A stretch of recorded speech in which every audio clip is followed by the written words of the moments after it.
Friends, जय हिंद, वंदे मातरम। Welcome back to our YouTube channel. Friends, आपने हाल फिलहाल में ऐसी बहुत सारी न्यूज आर्टिकल्स देखे होंगे जहां पर यह बताया जा रहा है कि भारत से चाइना कहीं तो 100 साल आगे है, कोई कह रहा है कि भारत जो है चाइना से 200 साल पीछे है, कोई कह रहा है कि भाई भारत जो बहुत ज्यादा पीछे रह गया है, लेकिन चाइना तो एक महान देश है। लेकिन मैं आपको आज इसी जो हिपोक्रेसी है इन लोगों की, उसको मैं आज उजागर करने वाला हूं और आपको बताऊंगा सच्चाई क्या है। और वास्तव में जब ये लोग इस तुलना को करते हैं तो ये वास्तव में क्या भारत और अपने एक बौद्धिकता के साथ में न्याय कर रहे हैं, या आप लोगों के लिए जो ये वीडियो बना रहे हैं आपके साथ न्याय कर रहे हैं, क्यों नहीं कर रहे हैं, मैं वो भी आपको बताऊंगा। और भारत वास्तव में 100 साल पीछे है या नहीं है, मैं इसको भी आपको बताने वाला हूं। और भारत अगर पीछे है तो उसके कारण क्या है, और मैं ये भी बताने वाला हूं कि भारत और चाइना के बीच में किसी भी तरीका की कोई कंपैरिजन बनती ही नहीं है। अगर ये लोग ये कंपैरिजन कर रहे हैं तो ये लोग सिर्फ हिपोक्रेसी हैं, हिपोक्रेट है और हिपोक्रेसी ये कर रहे हैं, चाहे वो द हिंदू न्यूज़पेपर हो या यूपीएससी के पढ़ाने वाले वो तथाकथित जो है मंदबुद्धि लोग हों। क्यों मैं ऐसा क्यों कह रहा हूं, मैं आपको आज बताने वाला हूं। क्यों? क्योंकि वो आपको सिर्फ एक पक्ष बताते हैं जिससे आप गुमराह हो जाते हैं, और आम नागरिक भी गुमराह हो जाता है कि हाँ यार, चाइना तो हमसे बाद में आजाद हुआ 2 साल 1949 में, हम तो 47 में आजाद हुए, लेकिन चाइना हमसे इतना आगे कैसे बढ़ गया। तो इस तरीका से आपकी जो इमोशंस है उनको एक्सप्लॉइट करते हैं ये सारे लोग, या तो ये खुद मंदबुद्धि हैं या आपको समझते हैं, मुझे इसका नहीं पता। लेकिन मुझे एक बात जरूर पता है कि ये जो तथाकथित यूपीएससी को पढ़ाने वाले जो लोग हैं इनमें बुद्धि जो है जरूर कम है। क्यों? क्योंकि मैं उनको नजदीक से जानता हूं और मैं उस फील्ड में रहा हूं, तो इसलिए मैं इस बात को कह सकता हूं कि कहीं ना कहीं उनके जो दिमाग है उनमें कमी तो है। वो एक पक्ष का सोच पाते हैं, वो सही से सोच ही नहीं पाते। यानी कि वो इस तरीका से सोच पाते हैं कि मैं सोता रहूं और एक बिलीनियर बन जाऊं, इस तरीका से, यानी कि मैं सोता रहूं और एकदम बॉडी बिल्डर बन जाऊं। इस तरीका की जो सोच है वो उनकी खराब है, और क्यों है वो अभी आपको बताने वाला हूं। तो आइए मैं आपको एक तुलना बताता हूं कि जहां पर यह तुलना की जाती है कि वास्तव में भारत चाइना से कितना वर्ष पीछे है। समझ गए? अब देखिए, विज्ञान की जंग, क्या भारत चीन से 100 साल पीछे है? ऐसी जो बातें आपको बहुत ज्यादा न्यूज़पेपर में, खासकर द हिंदू, इंडियन एक्सप्रेस, ऐसे जो न्यूज़पेपर हैं तथाकथित बुद्धिजीवी के न्यूज़पेपर हैं, ये ऐसी बातें करते हैं। चीन की तकनीकी बढ़त, अनुसंधान में भारी निवेश, चाइना, अच्छा ये जो लिखा हुआ है ये बात सही है, ये भी मैं आपको बता दूं, चाइना से भारत पीछे है, ये बात सही है। लेकिन जो इस बात को कह रहे हैं वो लोग क्यों हिपोक्रेट है वो मैं आपको बताने वाला हूं।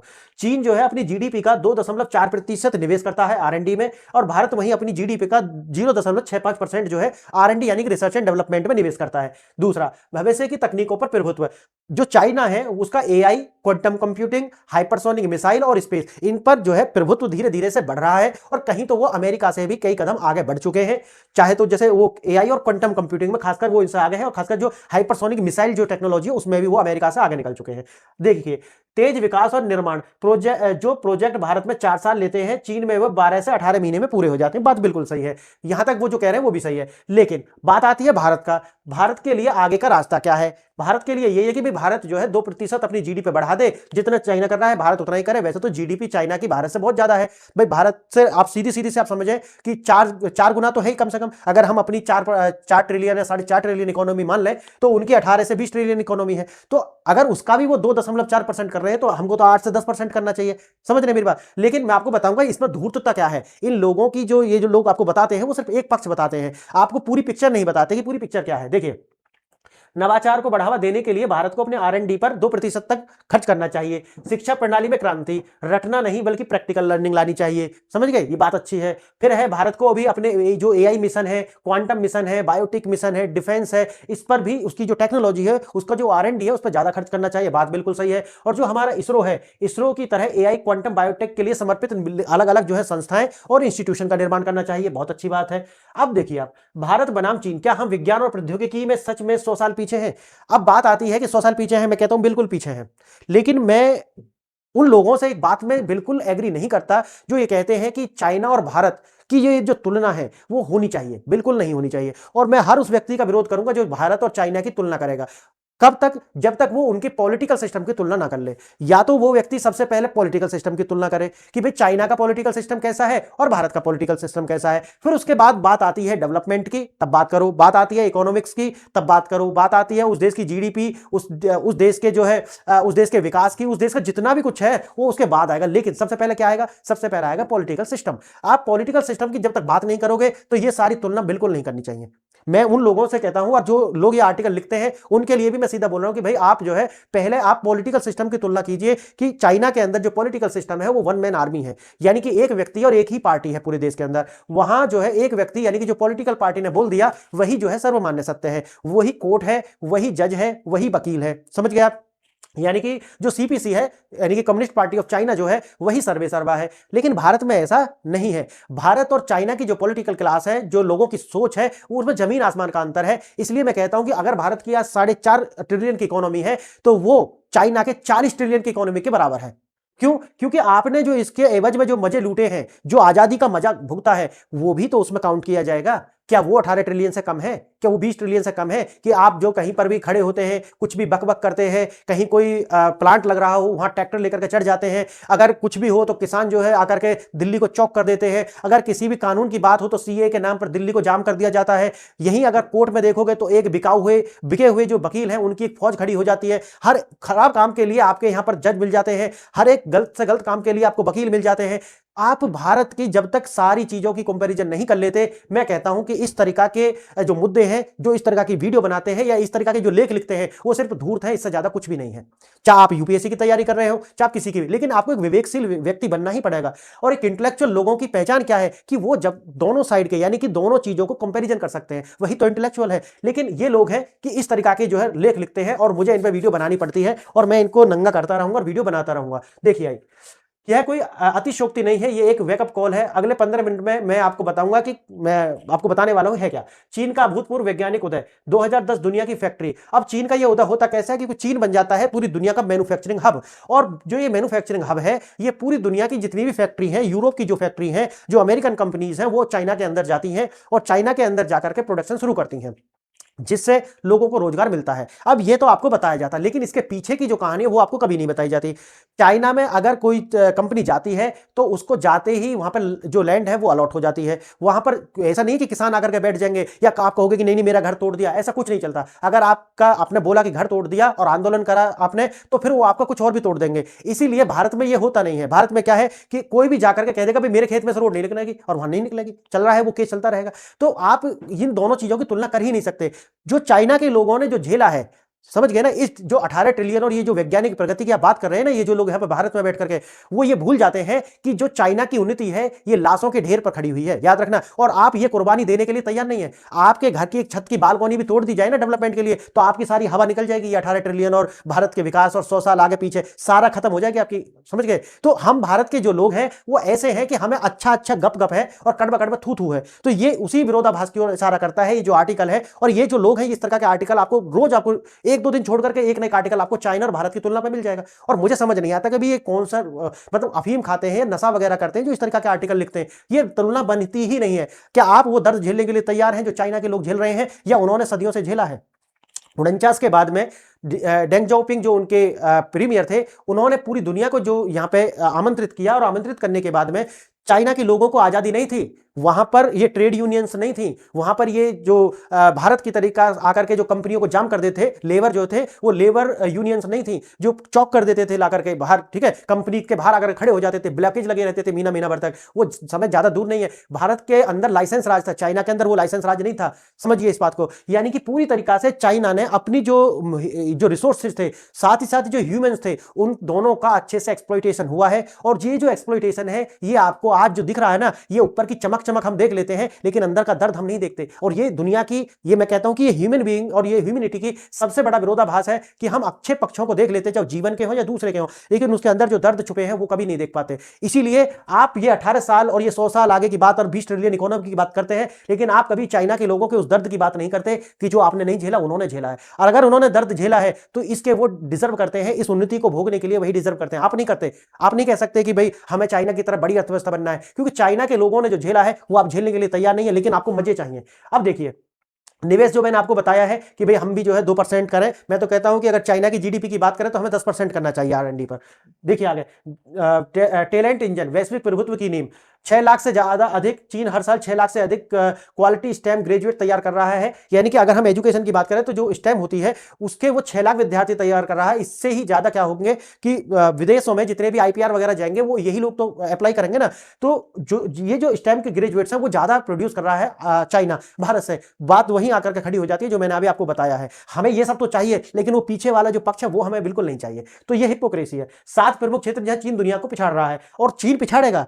क्यों छड़ेगा? कि भाई उन्होंने मेहनत करी, उन्होंने कुर्बानी दी है इसके लिए। अब जो लोग कुर्बानी देंगे वही तो इस चीज को डिजर्व करेंगे। भारत के लोग इसको नहीं करते, क्योंकि भारत के लोग वो चाहते ही नहीं है, और भारत की सरकारें भी इसको डिजर्व नहीं करती उस इज्जत को जो चाइना की सरकार करती है, और उसे करना ही चाहिए। वो एक बड़ी अर्थव्यवस्था है, पूरी दुनिया उसके सामने पानी भरती है। उन्होंने उइगर मुसलमानों पर इतने अत्याचार किए, उन्होंने उनको कंसंट्रेशन कैंप बनाए, और आतंकवाद की, एक आतंकवादी की सजा, 10 आतंकवादियों की सजा उन्होंने पूरी कम्युनिटी को दी, और सारे के सारे जो मस्जिद थी और जो मदरसे थे और जो मोहम्मद नाम रखने पर भी प्रतिबंध था, आज एक भी 57 मुस्लिम मुल्क है, एक भी बोल नहीं सकता। और जो पाकिस्तान में बैठे हुए जो लोग हैं वो हिंदुओं को तो गाली देते हैं, और इस भारत में बैठे हुए, या फिर वो जो ये कंट्री है आपकी सऊदी अरेबिया या फिर ये कतर, या ये कभी भी चाइना के खिलाफ नहीं बोल सकते। जबकि इन्हें पता है तुर्की कितना बड़ा लीडर बना घूम रहा है। आपने देखा होगा कि कहता है कि भाई मैं इस्लामिक वर्ल्ड का जो शासक बनूंगा, उसकी चूं नहीं निकलती चाइना के आगे। ये इज्जत डिजर्व करता है सिर्फ चाइना। क्यों? क्योंकि चाइना के लोगों ने कुर्बानी दी है, इसलिए। हमने वो कुर्बानी नहीं दी तो हम इसे डिजर्व नहीं करते। वो दुनिया को कहां पछाड़ रहा है, सुनिए। Artificial intelligence, quantum computing, hypersonic missile, space programme, biotechnology, agriculture, robotics, infrastructure technology, यानी कि इसमें वो बहुत ज्यादा लीप ले चुका है। मैं तो कहता हूं कि भारत से 100 साल नहीं, उसे 150 साल आगे होना चाहिए, क्योंकि वो डिजर्व करते हैं और तुम डिजर्व नहीं करते। इसलिए क्योंकि तुमने बिल्कुल भी कुर्बानी नहीं दिया, ना ही तुम तैयार हो। तुम अपनी इतनी आजादी छोड़ने के लिए तैयार नहीं हो। तुम्हें गेल आर्टिकल 21 याद आ जाएगा संविधान का, अगर तुम्हारा इतना भी अहित होता है। और बात करते हो चाइना की, तुम्हें शर्म नहीं आती? शर्म आनी चाहिए। उन लोगों को शर्म आनी चाहिए जो पूरी आजादी भुगत करके चाइना की बात करते हैं इस देश में। समझ गए? आगे आता है आर्टिफिशियल इंटेलिजेंस। 40% वैश्विक एआई पेटेंट, 40 यानी कि 10 में से हर 4 दुनिया के टॉप 10 सुपर कंप्यूटर चाइना के पास है। पूरी दुनिया की जो रिकॉग्निशन तकनीक है, यानी कि फेस रिकॉग्निशन तकनीक जो है, उसमें इन्हें महारत हासिल है। क्वांटम कंप्यूटिंग, दुनिया का पहला जो क्वांटम सैटेलाइट्स लॉन्च किया था वो चाइना ने किया था। क्वांटम हैकिंग के खिलाफ सुरक्षित कम्युनिकेशन सिस्टम, यानी कि अपना फायरवॉल जो है उन्होंने अपना बनाया हुआ है। सोशल मीडिया, ना तो वहां यूट्यूब चलता है, ना तो वहां पर ट्विटर एक्स जिसे बोलते हैं ना वो चलता है, ना इंस्टाग्राम चलता है, कुछ नहीं चलता वहां पर। उनकी अपनी ऐप है, इनके ही उन्होंने दूसरे वर्जन बनाए हुए हैं। चीन क्वांटम इंटरनेट को गेटकीपर बन चुका है, यानी कि अब वो एक तरीका से क्वांटम कंप्यूटिंग के क्या बन गया, गेटकीपर है। अंदर जाएगा तो इसे पूछ करके जाएगा। समझ गए? ये है उसका अपना एक रुतबा। युद्ध और आंतरिक सुरक्षा का भविष्य। हाइपरसोनिक मिसाइल, यानी कि रफ्तार जो है इतनी है 10 माक, यानी कि जो किसी भी सैटेलाइट के या आपके जो डिफेंस है उसमें आ ही नहीं सकता। अगर आपको अटैक करेंगे तो 10 से 15 माक की स्पीड से करेगा, जो कि आप उसको हैक या फिर उसको रिकॉग्नाइज ही नहीं कर पाएंगे अटैक होने से पहले। किसी भी रेडार में वो आएगा ही नहीं। अमेरिका भी मानता है कि चीन उससे तकनीकी रूप से आगे निकल चुका है। स्पेस प्रोग्राम, स्वतंत्र स्पेस स्टेशन बना लिया है, चांद और मंगल पर रोवर भेज चुका है, और 2030 तक चांद पर अंतरिक्ष यात्री उतारने की तैयारी वो कर रहा है। और वो करेगा। क्यों करेगा? सारा पीछे से रिमाइंड करके सुन लीजिए एक बार, समझ में आ जाएगा क्यों करेगा। जीवन और कृषि फिर से परिभाषित करना, बायोटेक्नोलॉजी और जीन एडिटिंग में उन्होंने जैसे इस तरीका के, देखो ये CRI SPR तकनीक का उपयोग करके जेनेटिकली मॉडिफाइड जो है मानव भ्रूण जो है, सबसे पहले ट्रायल उसका अमेरिका में शुरू हुआ था। लेकिन कुछ उनका मैं आपको बताऊंगा कभी फिर, कि जो क्रिश्चियनिटी और इस्लाम है वहां पर इस तरीका से, यानी कि आपको इस तरीका के कार्य करने जो है वो अलाउ नहीं है, ना तो बाइबल के अंदर है ना कुरान के अंदर है। तो आप जो है यानी कि अल्लाह को या गॉड को, उसकी जो प्रक्रिया है जन्म देना और मारना, वही कर सकता है, इसलिए आप इसमें हस्तक्षेप नहीं कर सकते, और इसीलिए उनको फंडिंग नहीं हुई थी। लेकिन फिर जब, क्योंकि चाइना के साथ ये कोई इशू नहीं है, अल्लाह भगवान जैसा कुछ मानते नहीं है, कि वो मानते हैं कि ना तो अल्लाह है ना तो भगवान है, ठीक है, सिर्फ है तो हम है, यानी कि वहां की जो कम्युनिस्ट पार्टी ऑफ चाइना है उसके अलावा और कुछ भी नहीं है। तो उन्होंने तुरंत इसकी फंडिंग करी और इस पर ट्रायल शुरू कर दिए। आगे देखिए, जब दुनिया नैतिकता की सीमाओं पर बहस करी, तो ये नैतिकता वही है जो मैं आपको बता रहा हूं कि कहे तो ठीक है भाई, कह देंगे कि नैतिकता, लेकिन वजह जो मैंने आपको बताई वजह वो थी। एग्रीकल्चर रोबोटिक्स, ड्रोन और रोबोट ने बीज बोने से लेकर फसल काटने तक पूरी खेती करते हैं। भारत अभी भी मैनुअल लेबर, यानी कि वहां पर रोबोट कर रहे हैं, हमारे यहाँ लेबर चलती रहेगी, और वो मजबूरी है। आगे देखिए, चीन का गेम चेंजिंग फॉर्मूला, कॉपी करो, इंप्रूव करो, सस्ता बनाओ। यानी कि जितनी भी दुनिया की, जैसे कि यूट्यूब हो गया या एक्स हो गया या ट्विटर हो गया या फिजिकल कोई भी सामान है, लैपटॉप, कंप्यूटर, मोबाइल, तो चाइना ने क्या करा, उनका कॉपी किया।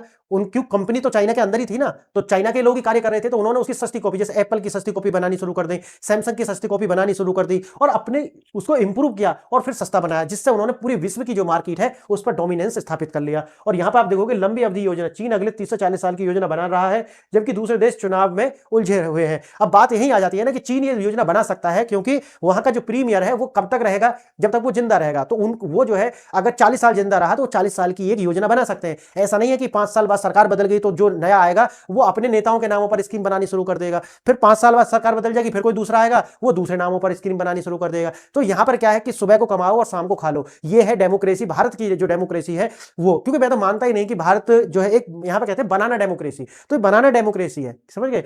तो भारत और चीन क्षमता के लिए शून्य सहिष्णुता। अब अगर चाइना के अंदर क्या है कि अगर आपके अंदर स्किल नहीं है या आपके अंदर एफिशिएंसी नहीं है, अगर आप करप्शन करते हैं तो तुरंत आपको उसके लिए जीरो टॉलरेंस है। लेकिन भारत में वकीलों की फौज है आपके लिए। आइए 100 साल की खाई का समझना, 100 साल का अंतर एक प्रतीकात्मक संयुक्त लाभ। इंफ्रास्ट्रक्चर हमसे वो 25 से 30 साल आगे है, और मैं तो कहता हूं ज्यादा होने चाहिए और होंगे भी, क्योंकि आज जो भारत जिस गति से बढ़ रहा है, आप ये नहीं कह सकते कि भारत उसी गति से बढ़ेगा। हो सकता है कि सरकार चेंज हो जाए और फिर वही मिलीजुली सरकारें, लूट की सरकारें, गबन अपहरण, ये सब सरकारें आ जाएंगी। तो ये हमारी वीकनेस है। तो आप 30-40 साल तो कह ही नहीं सकते। हो सकता है कि भाई लिमिटेड अनलिमिटेड हो जाए। क्वांटम एआई 20 से 25 साल आगे, वो तो जब है, अगर इसी तरह सरकार रहती है कि जो काम करती है तब है इतना डिफरेंस। तो उसके बाद है मैन्युफैक्चरिंग 20 साल आगे, स्पेस टेक्नोलॉजी 15 से 20 साल आगे, साइंटिफिक रिसर्च स्पीड 10 से 15 साल आगे, और रहेगा वो। उस कारण मैंने बता दिए। ये 100 साल का अंतर 10 से 15 साल में समाप्त हो सकता है, नहीं हो सकता।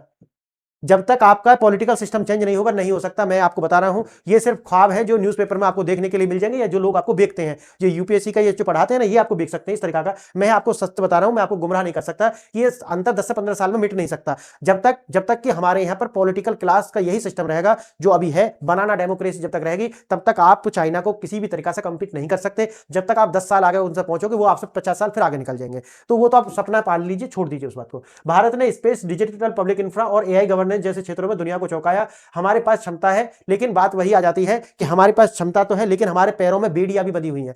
हम ऐसे लोग हैं जो वजन लेकर के नदी में कूद गए हैं, हमें वो डुबा रही है। और जब तक हम अपनी पॉलिटिकल जो सिस्टम है उसको नहीं बदलते हैं, तब तक आप पॉलिटिकल स्टेबिलिटी नहीं लाते हैं, जब तक आप करप्शन के खिलाफ जीरो टॉलरेंस नहीं लाते हैं, जब तक आप इन एफिशिएंट लोगों को निकाल करके बाहर खड़ा नहीं करते हैं, जब तक आप अपीजमेंट की पॉलिसियों को खत्म नहीं करते हैं, जब तक आप जाति, धर्म और संप्रदाय देख करके आप न्याय और रिजर्वेशन और ये लहसन और पुदीना बांटेंगे, तब तक ये देश ऐसे ही नीचे जाएगा। और उन लोगों को चाइना की बात और भारत की बात करने का बिल्कुल हक नहीं है। जो बात रिजर्वेशन की करते हैं उन लोगों को बिल्कुल हक नहीं है। जो बात माइनॉरिटी और मेजॉरिटी की करते हैं उनको बिल्कुल भी ये नहीं है। जो संप्रदाय देख कर करके कहते हैं कि इनका रिप्रेजेंटेशन कितना है, वो लोग चाइना के पिट्ठू और चाइना की बात नहीं कर सकते। अगर वो ऐसा करते हैं तो सबसे बड़े दोगले लोग वही हैं। क्लियर?